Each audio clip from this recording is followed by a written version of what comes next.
Thank you everybody for coming today. We're going to go over 2 officer-involved shootings. Deputy Commander Hartsock's going to go through both of them first, and then we'll take questions on both afterward. So with that, I'll go with Acting Chief Medina. I'll say a few words first. Thanks. We want to thank everybody for being here today as we in our efforts to be as transparent as possible. We'll be reviewing 2 officer-involved shootings. You know, as the pandemic was coming to an end last year, right? It's never really ended, but towards the end of last year, you know, we started voicing our concerns, and we were in hope that, you know, the mental health system and the criminal justice system would be prepared for what was going to be hitting us in terms of where the pandemic has brought us as a society. You know, I just want to make sure that everybody out there recognizes that if they have any family members that are in crisis, that there are resources, and they need to reach out to get their family members in touch with their resources. Both of these officer-involved shootings are really going to highlight, you know, some of the challenges we have as a community and as a society dealing with individuals that are going through some type of mental crisis. On one hand, you're going to have one where an individual chose to become homicidal, and we're going to hear a horrible story about a poor woman who was driving home and lost her life for merely driving down the streets. But we're going to see some heroic actions by one of our officers who immediately gave aid to a 15-year-old who was shot at the time, and also later went into action, and he himself was injured during the course of this officer-involved shooting. You know, and then we're going to hear a second officer-involved shooting where, once again, an individual was in crisis, and I think, you know, we could connect the dots that this individual used the Albuquerque Police Department to commit suicide. And you're going to hear the story of a dispatcher, and I want to make sure that, you know, we give the notoriety to this dispatcher. 28 minutes she was on the phone, 26 minutes she was on the phone trying to de-escalate and calm this individual down and try to get this individual to comply so that this would have had a different outcome and a different ending. And in the end, I think it's important that as a community, we stand strong and that we advocate for as many resources as we can in the mental health fields to get people the help they need. I want to commend this administration, the mayor, our CEO, for thinking outside the box and creating the community safety department that's going to help some of these cases and get individuals the resources they need. Because the last thing we need is these tales to end, unfortunately, with our officers dealing with the least amount of information at hand and having to make split-second decisions, because it's very difficult and it's something that officers carry for the rest of their lives. So with that, I'm going to go ahead and turn it over to Deputy Commander Hartsock.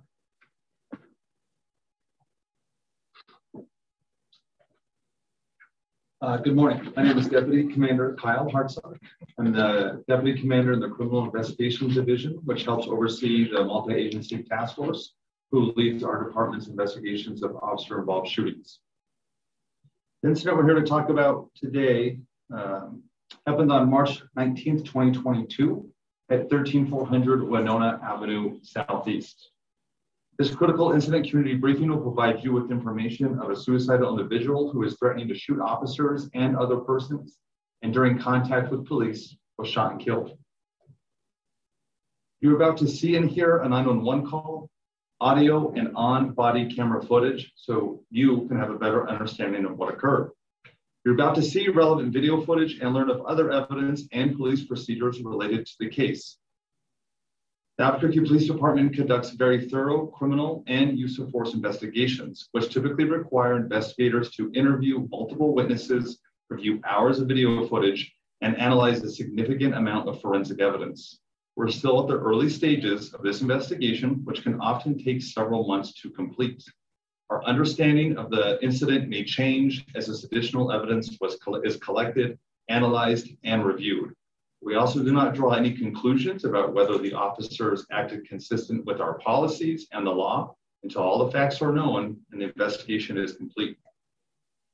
Word of caution, the images and videos may be disturbing. When police officers use force to arrest a subject or defend against an attack, it can be graphic and difficult to watch.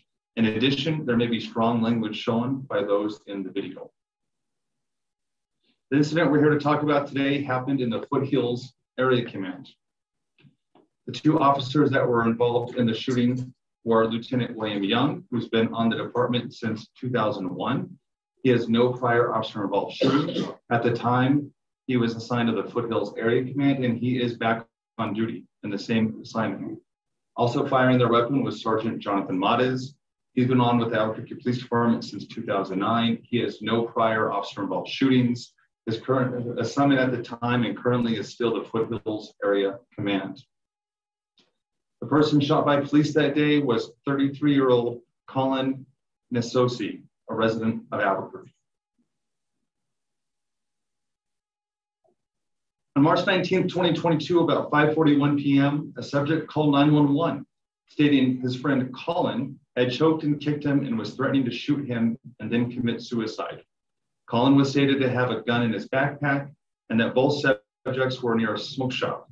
The caller describes Collin as wearing all black with a black backpack.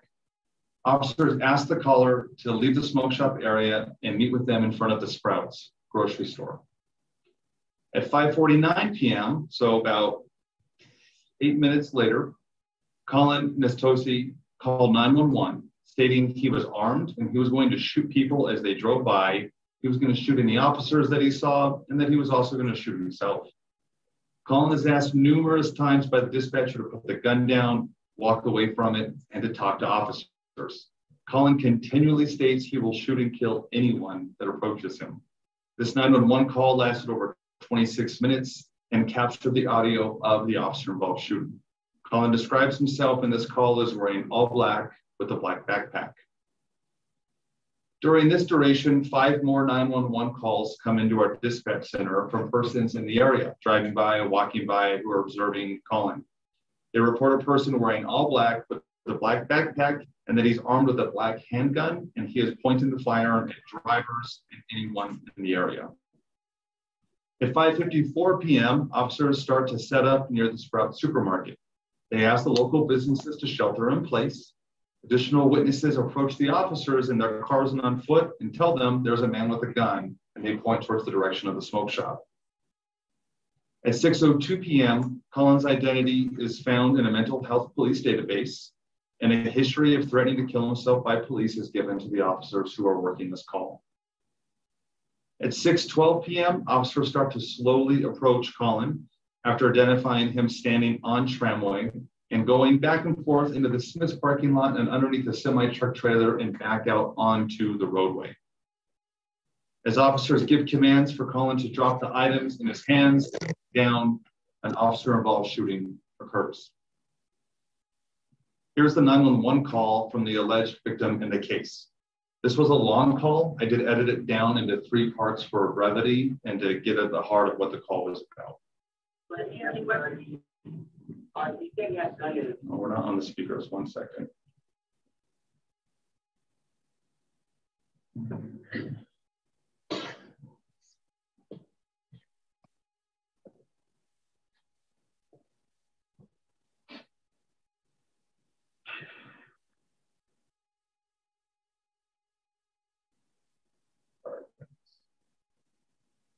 going to just play from my laptop for now.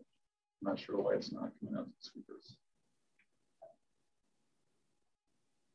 Okay. We won't have to see it, like you said, he has a long day that he doesn't kill anybody. Okay.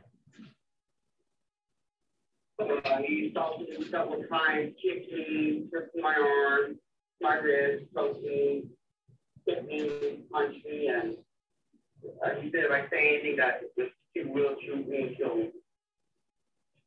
And I don't know if he really has a gun, but he said it's in his backpack loaded. Okay. That he can kill anybody.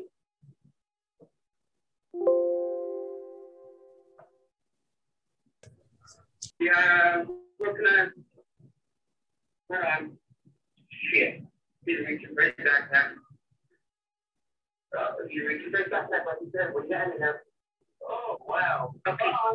Yep. Can you get to safety? And he had a gun out. Oh, shit. Oh, I didn't know that gun. Oh, shit. Yep, I think he does. That's more than a gun. He's got his backpack Are you in a safe place? Huh? Are you in a safe place? I'm right here in the kind of like wall of the apartment. But yeah, he went. Again, Collin had also called 911. It was on the phone for over 26 minutes with our dispatcher. The dispatcher relayed information to the officers. This is the final about 45 seconds of that recorded 911 call. And again, it does include the officer-involved shooting in the background.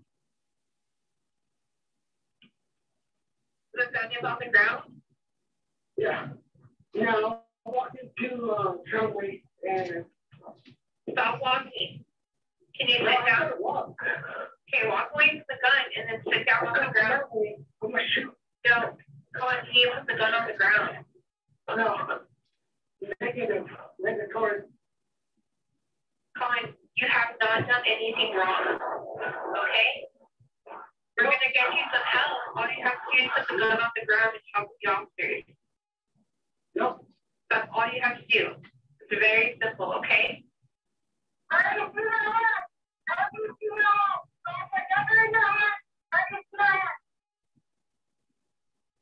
Collin, listen to the officer.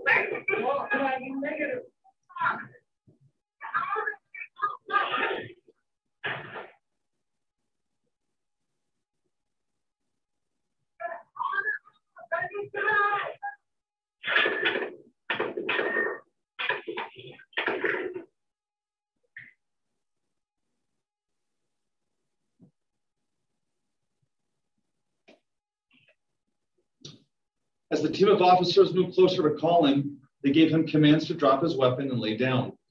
The officers observed Collin kneel down, run the top of his hand back over an object, appearing to chamber around into a firearm, and then point the object towards the group of officers. The officers observed Collin then put his face behind the object as if he was aiming towards the officers. As Collin began to stand up with his arms still extended in the same fashion, Sergeant Mades and Lieutenant Young fired their weapons at Collin, striking him. This is the on-body video from Lieutenant Young, who does fire his weapon.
Shots fired.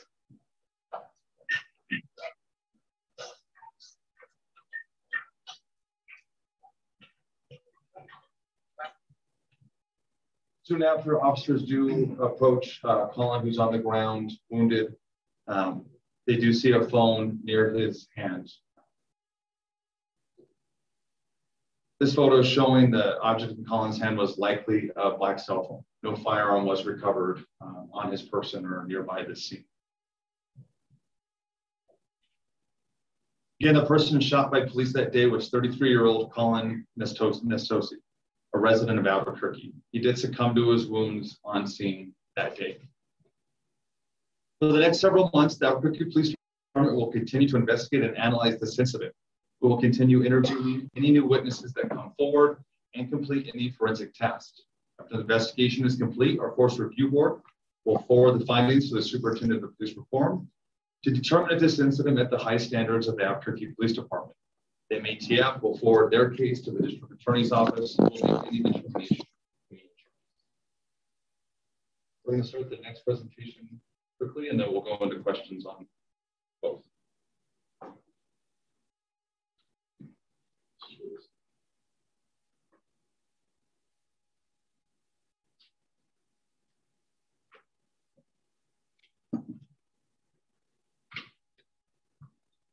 I'm going to just unplug this and plug it back in to get our audio.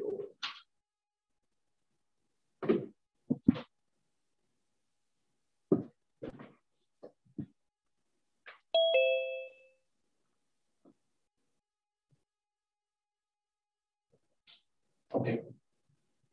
The second incident we're here to talk about today occurred on March 14th, 2022 at 13136 Montgomery Boulevard Northeast. This critical incident community briefing will provide you with information of an active shooter who murdered one woman and wounded two others. And when confronted by police, an officer-involved shooting occurred. And again, you're about to see and hear audio, surveillance video, drone video, and on-body camera footage, so that again, you have a better understanding of what occurred that day. Again, a word of caution, images and video may be disturbing. And in this presentation, there is going to be video that shows the young woman being murdered. When police officers use force to arrest a subject or defend against an attack, it can be graphic and difficult to watch. In addition, there may be strong language by those shown in the video. And I'll warn you guys before the video showing Miss Hall getting murdered takes place. This incident we're here to talk about happened in the Foothills Area Command. These are the three officers that fired their weapons that day. Officer Randy Serrano has been with the Albuquerque Police Department since 2017. He does have two prior officer-involved shootings, 2019 and 2020. Current assignment at the time was the Foothills Area Command, where he is back on currently. Officer Derek Taylor has been with the Albuquerque Police Department since 2017. He is a lateral hire from the Bernalillo County Sheriff's Office. Since being with APD, he has no prior officer-involved shootings. He was assigned to the Foothills Area Command that day, and he's back on duty. And finally, Sergeant Greg Ghost, who's been with the Albuquerque Police Department since 2009. He has no prior officer-involved shootings. His assignment that day was the Foothills Area Command, and he is back on duty. On March 1st, around 2:17 p.m., officers at the James Sawyer substation, just east of Tramway Boulevard in Montgomery, responded just outside their office to a father who was with his 15-year-old daughter and their 8-year-old son, who had just called 911 to report their vehicle was shot, that the 15-year-old daughter had been struck in the neck and needed medical attention.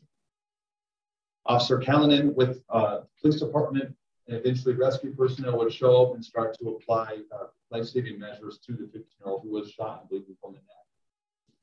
Around 2:27 p.m., so about 10 minutes after that, officers moved up the neighborhood and discovered that a 31-year-old female, Alicia Hall, was shot and deceased in her vehicle near Glenwood Hills and Montgomery. Soon after that discovery, an adult male drove up to officers and alerted them that he was also shot while driving his vehicle near that same intersection. Around 2:54 p.m., officers started to make contact with the male individual who was outside of his home at the same intersection and appeared to be armed. During this interaction, an officer-involved shooting occurred. The person shot by police that day was 52-year-old John Hunter, resident of Albuquerque, who lived at the intersection of Glenwood Hills and Montgomery. To better give you context to the events that you're about to see, the investigation uncovered that close in time to the shooting, the family of John Hunter observed this Facebook post. The post mentions that Mr. Hunter was under the impression someone was following him or surveilling him. He says, quote, "By having a crazy guy show up to places where I am." Another family member shared with investigators text messages from John 2 days before the shootings, again mentioning his belief that persons were being sent to surveil him. If Blake doesn't stop actually sending a crazy guy to gaslight me in weird places, I'm actually going to have to do a couple of things I don't want to do. As officers moved up to the area, they believed the shooting had taken place. They discovered John Hunter lived right here at the intersection, the southwest corner of Glenwood Hills and Montgomery. The investigative team would later find that surveillance video from a nearby home captured part of the shooting of the victims prior to police engagement. The surveillance camera they had pointed right across the street from Mr. Hunter's house. A family member also provided a voicemail that was left by John Hunter at the time that the shootings took place of all the individuals that were driving by, including the murder of 31-year-old Alicia Hall and the injury to the 15-year-old victim. We have synced up that voicemail to the video, and we're going to play it for you now. So again, you're watching the surveillance video that had no audio. We've overlaid a voicemail on top, so you're not hearing the subject in this yard. We're going to play that now. Yes. Oh, you knew, bitch, you didn't get me. Thought you don't beat me hard enough. Yeah? Well, I'm sorry, I forgive you if you were human, but if you were human, you better admit that. Right? I know nuclear weapons, and I'll bet you I can take that damn Air Force thing. If I don't get the top of the car, I'll stall.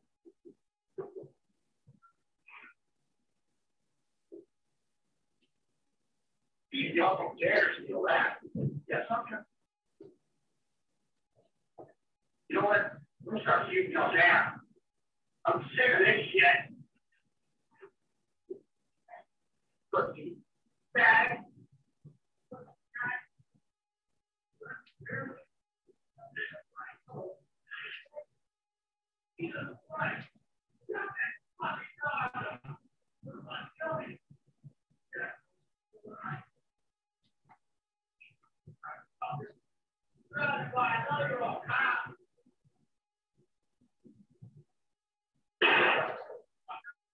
Come on! Do it! Burn that damn thing.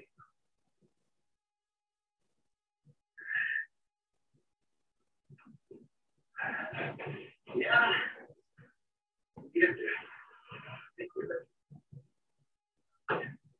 There you go.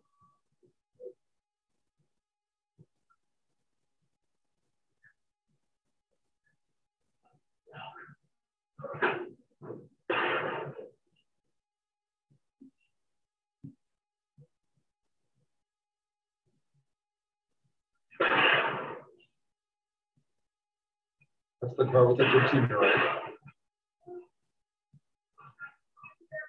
Next car is Alicia Hall, who loses her life.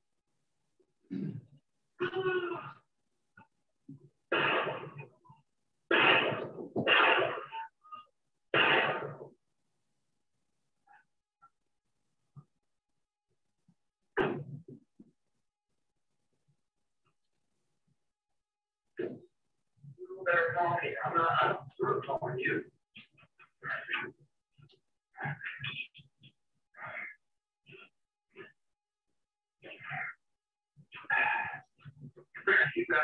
Stevens will let me run what I want.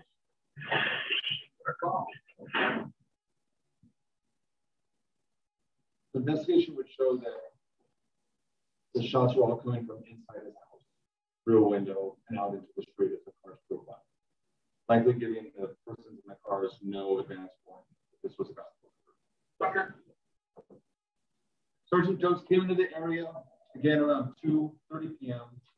and while trying to identify which home the shooting was coming from, discovered another victim. This victim survives. Here's that video where he finds this.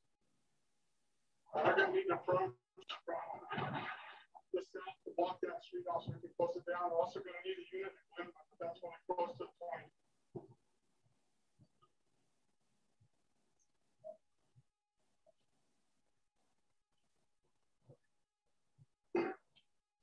We're going to hear shots fired right now at this time.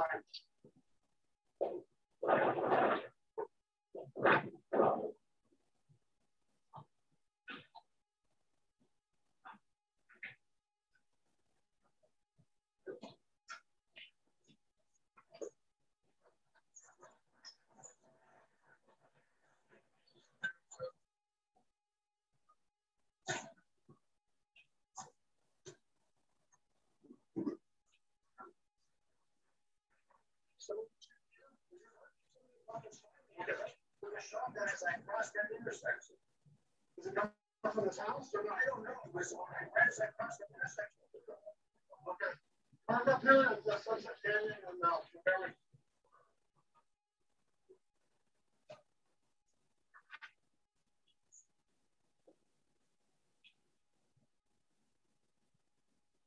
At 2:45 p.m., officers made contact with John Hunter in the street near his home. He appeared to be armed with a knife. He ignored requests to surrender and walked to his yard. At this time, officers then discovered 31-year-old Alicia Hogg was deceased inside her vehicle. Here's the video showing officers first confronting Mr. Hunter. We're not going to show the video of this call.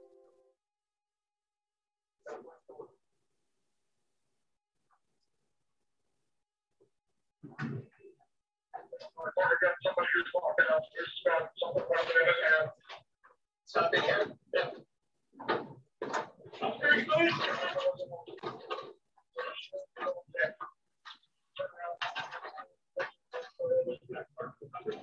Come to this side of the vehicle. Let's move forward.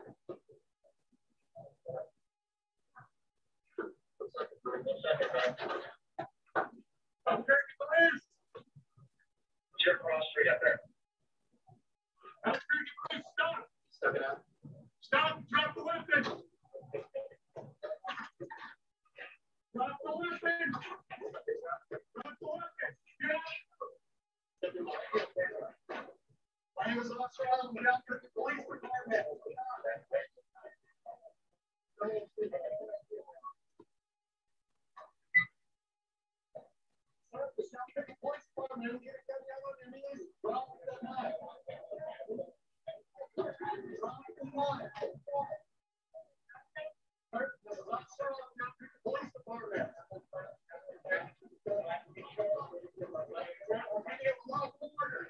You are not free to leave.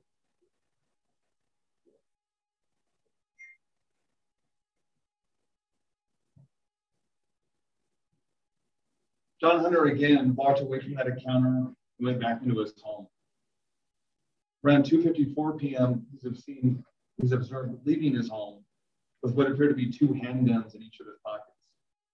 He takes the guns out and sets them in the driveway and starts to walk towards officers on a sidewalk.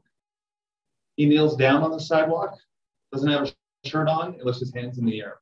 As officers approached Hunter, believing he was surrendering, he suddenly stood up and walked quickly towards officers. At least one officer fired a beanbag shotgun at Mr. Hunter in an attempt to get him to comply to the orders. Mr. Hunter then turned around, picked up a book, which we later found to be a Bible, off the ground, and then started walking towards his driveway where he had set the 2 handguns moments earlier. 2 officers in the arrest team fired at Mr. Hunter, and another officer across the street from this arrest team also fired their rifle at Mr. Hunter. Here was video from an officer in the arrest team that did not fire his weapon. During this shooting, Officer Mick Ryle and Officer Collin both suffered injuries as bullet shrapnel and parts of the wall struck them from the other officer firing from across the street. They were treated that day and released. And again, you're looking at Officer Ryle's video here.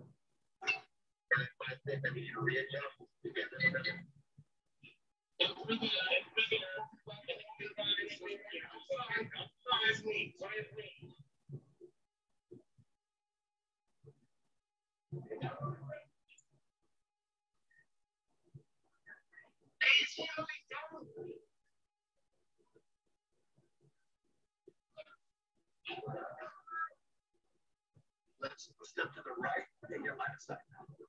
Move it.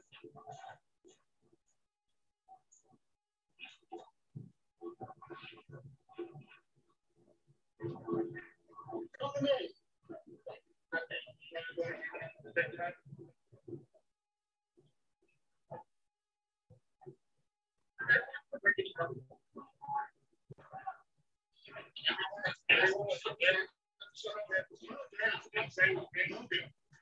He's compliant now.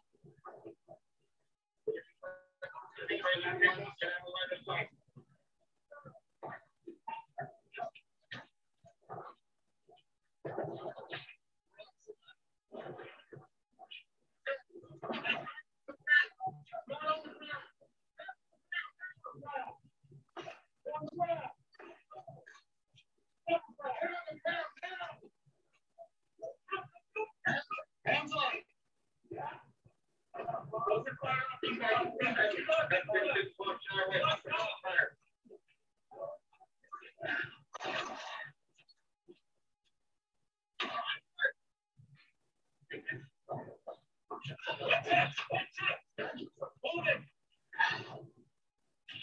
I'm waiting for my face.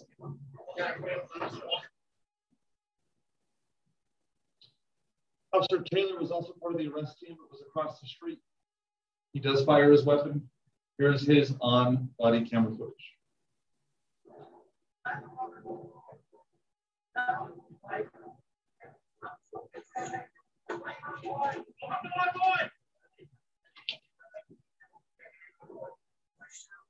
Negative. The weapons. I'm holding the target.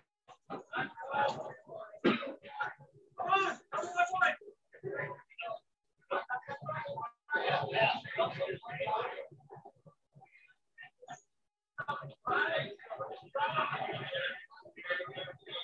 Stay on the ground.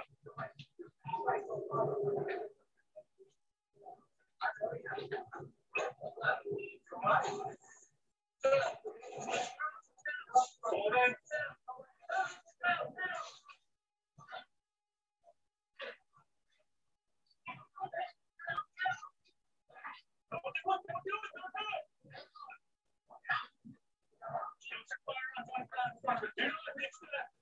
Stop now.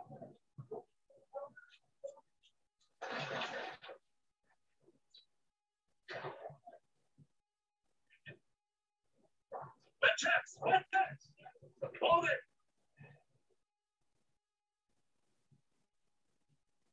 Third officer fired his weapon. The camera view was completely obstructed by a wall that he was taking cover on. We're not showing that video today. A certified drone operator with our department had just arrived and started to observe and record the aerial view and did capture the shooting. There was no audio in this recording. I'll kind of orientate you as we go through this. So we're right over Montgomery going east. If you start looking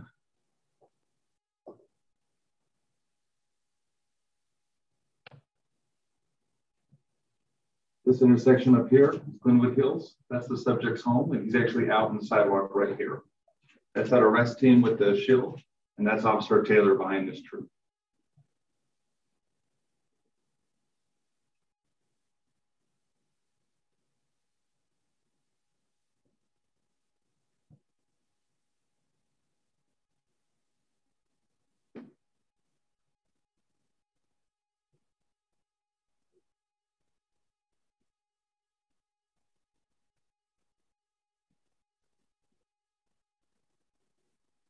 And that is John Hunter on the ground.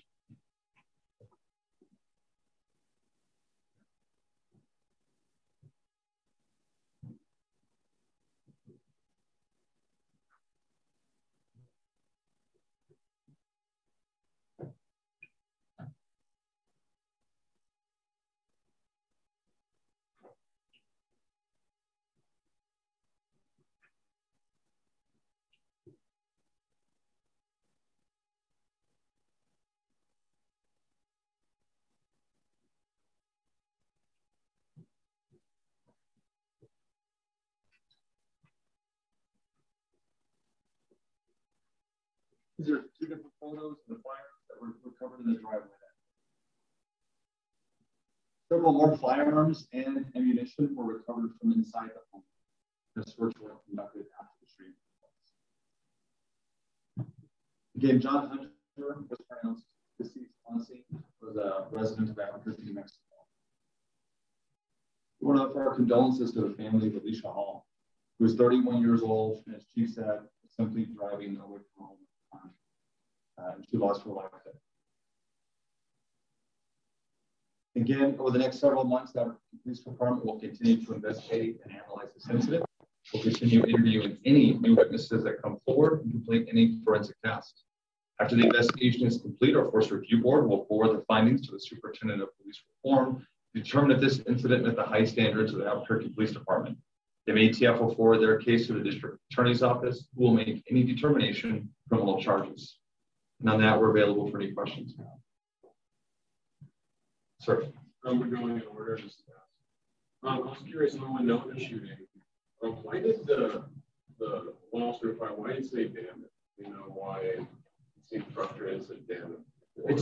It's still part of the investigation. I don't have a clear answer for you right now. And we had heard that the officers were shot and that were actually supervisors. Is that true? It was a lieutenant and a sergeant. Okay. Is there a reason why they didn't why they fired instead of kind of instructing their officers? It's honestly will be a bigger part of the administrative investigation. Don't really have a comment on it now until that's. Good. And then with that shooting, is there anything behind such that better de-escalate or to assess that this man had a phone? I'll just say before Chief talks again, that's what the real detailed administrative review will hopefully get us answers on, and they'll put those types of opinions and commentary on if there could have been something different that should have happened, but we definitely don't have that just yet. Go ahead, Chief. And I think we have a good system that we've created under the settlement agreement where we have Force Review Board, and Force Review Board has, it was developed with the foresight of being able to look back at an incident and see how we could do things better next time. And a lot of times, Force Review Board may not find that somebody violated any type of policy, but it does discover that there are training gaps or there are other issues that we need to address within the Albuquerque Police Department. So I'll be looking forward to seeing the results of the Force Review Board to see what modifications or changes we can make for this and all shootings to see how we could make changes. Early on in the Force Review Board process, we really learned the value of really pushing our officers to understand the 7 critical tasks and implement those. So that's just one example of where we've seen where we can improve as a department to make some changes and update some training. Did any of those 911 callers say that they thought was it pretty much consensus that he has a gun? In our review of all the calls so far, everyone is saying he has a gun and he's armed. And as police start to arrive, they're also just walking up to the officers to tell them there's a guy with a gun over there, in the middle of the street or the parking lot. So the consensus from everyone, including the person on the phone saying he had a gun, was that he had a gun. Is there any that maybe this happened? That was an active shooter, was there any thought that maybe these officers clearly the Department of Police wanted to approach this scenario? I think all officers right now across this country are concerned with the violence that we've seen towards the community and towards officers. I mean, you look at that the second incident, and I see a group of officers that I can't stop commending because they didn't even know where these shots are coming from, and they put themselves into danger trying to locate. You heard the officer saying, "Do you know where the shots are coming from?" So I think as a whole, law enforcement across this country has to be concerned because of the trend that we're seeing and the increase in violence.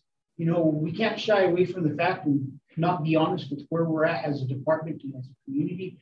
The Albuquerque Police Department has had 5 officer-involved shootings in the last 4 weeks. The Bernalillo County Sheriff's Department, I believe, has had 2 officer-involved shootings.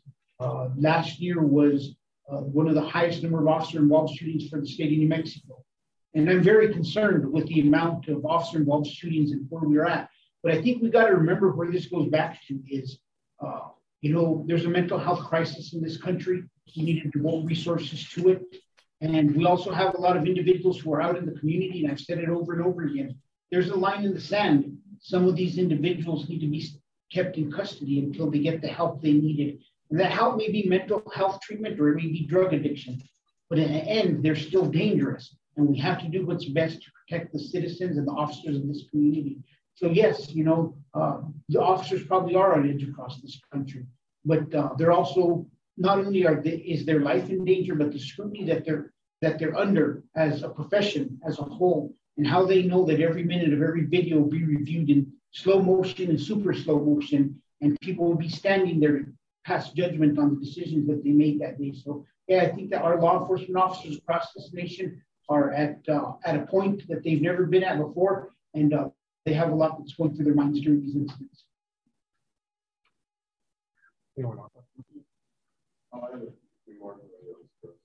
About the tramway one, is there any kind of after action report?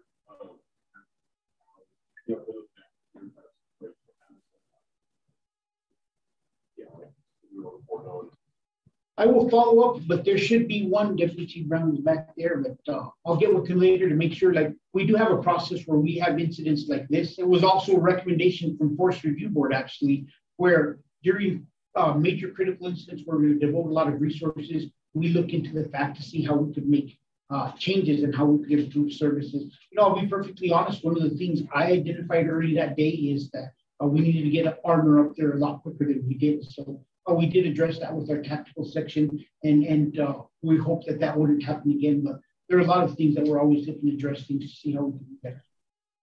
And the shooting where the officer got hit by order, it was more of it wasn't like a cross, it was more like hit the wall. Right? It wasn't like there was an officer shooting at like the same direction. No, it seems like they both had an angle, and the impact on the wall caused the shrapnel or the fragments of the bullets to kick back and cement, and that's what injured the officer. Do we know which officer fired the bullets into the wall? Yes. I'm going to confirm it, so I'll have to go confirm it for you. And you know where Hunter got them, or how he got them. I believe they were legally. Yeah, part of the investigation is we will do what's called e-traces on them and try to see that. One thing we can tell you, we don't usually go into the backgrounds of these subjects, but he had just no contact with police. He was not anywhere in any mental health databases. You know, I mean, nothing at all. So just completely off the radar. Not that we would have access to, right? If he had private treatment, that'd be pretty hard for us to pick up without someone telling us where to look, but nothing documented in police databases. You guys have mentioned that there was that post and conversation sent to police on that. When you guys get things like that, what is the process when someone is reporting someone else who may be a danger? Is it an investigation that started? Like, what happens to try and avoid a situation like that? Sure, and let me clarify. So the investigation uncovered those posts after the shooting. So those were not sent to police beforehand. But we do sometimes get things like that sent, and that's where we do have crisis intervention detectives and resources, even like the mobile crisis teams that can go out and interact with individuals that might be going through, you know, mental stress right now, mental health stress. And it could come from a Facebook post, it could come from a text or a phone call. They come in all different ways. Any other questions? You know, I'm just going to close with one thing, and you know, I just want to just close with this: is like that tramway Montgomery call is just, I think, as a community, it's disturbing. You know, we have individuals just driving down the road that we have just like 100% true victims. I mean, this is a nightmare for people who are involved in this. And I want to thank our officers and our fire department who were out there that day, because they truly did put themselves in harm's way trying to find a resolution to this situation. And you know, I'm grateful that we didn't have any officers injured more than they had. And you know, I hope, and I'm advocating that we continue to work as a community to find some solutions to some of these problems. We know what those problems are. We need more resources for mental health. We need a criminal justice system that, you know, draws the line in the sand and keeps certain individuals in custody. And we will continue to advocate at the Albuquerque Police Department for the community to support these changes, because we know in the end it's going to lessen the impact of some of these incidents and the frequency of these incidents. Thank you for being here.